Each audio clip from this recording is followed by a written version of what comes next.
আজকে 23শে অক্টোবর 2025। দেখতেই পাচ্ছেন ছকছকা রোদ। আজকে আমরা ফিলিস্তিনি টাইমে এসেছি।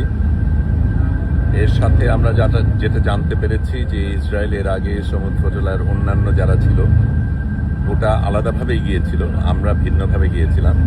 তাদের সবগুলি জাহাজকে আটক করেছে।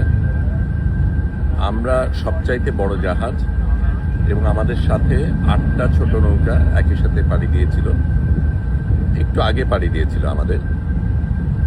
আমরা এই মুহূর্তে একমাত্র এই 9টা যানবাহন যেগুলি মুক্ত রয়েছে, সেভাবেই আমাদের পরিকল্পনা ছিল যে ওদের উপর কিছু হলেও আমরা যাতে এগিয়ে যেতে পারি।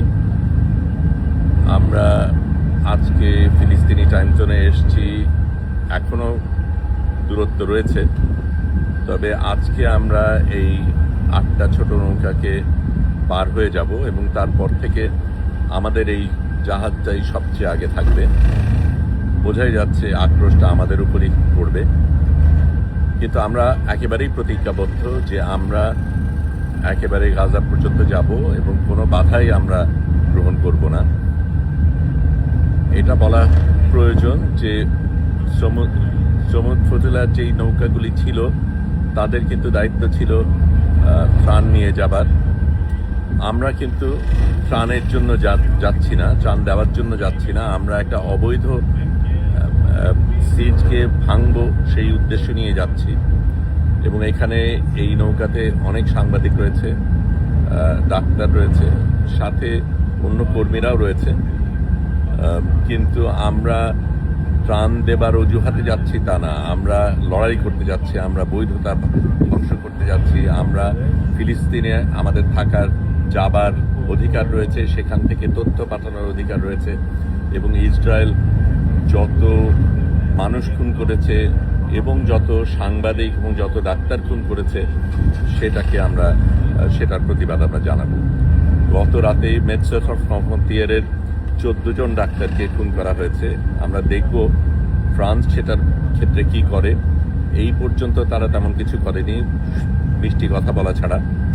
এখন কথার সময় পেরিয়ে গেছে, এখন লড়াইয়ের সময়, এখন কাজ করার সময়। আমরা সেটাই করছি। নাগরিক হিসাবে আমরা যেটা করতে পারি, যেহেতু এই দেশগুলির নেতা নেত্রীরা অনেক ক্ষেত্রেই বিশ্বাসঘাতকতা করেছে, সেই ক্ষেত্রে নাগরিক হিসাবে আমরা যেটা করতে পারি সেটাই আমরা করতে চাইব। এখন আমি ক্যামেরাটা ঘুরিয়ে দিচ্ছি, একটু ঘুরিয়ে আপনাদের এই নৌকার ডেকের অন্য দিকগুলি দেখাচ্ছি। আপনারা আমাদের সাথেই থাকবেন আশা করি। আপনাদের ভালোবাসাই আমাদের অনুপ্রেরণা।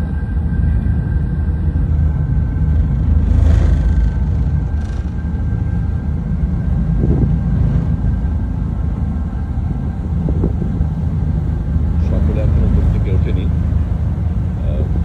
কালকে রাতে অনেক রাত পর্যন্ত আমরা সবাই জেগেছিলাম, কারণ তখন ওই মেডসেস ফ্রন্টিয়ারের ডাক্তারদের হত্যার কথাটা মাত্র আসছিল এবং কি হবে, কি হতে পারে, আমাদের করণীয় কি, সেগুলি নিয়ে আমরা চিন্তা করছিলাম। সমুদ্র আসলেই অনেক শান্ত, এত শান্ত আমরা সাধারণত দেখি না, কিন্তু মুহূর্তের মধ্যেই এটা বদলে যেতে পারে। গতকালকে তো খুব খারাপ অবস্থা ছিল,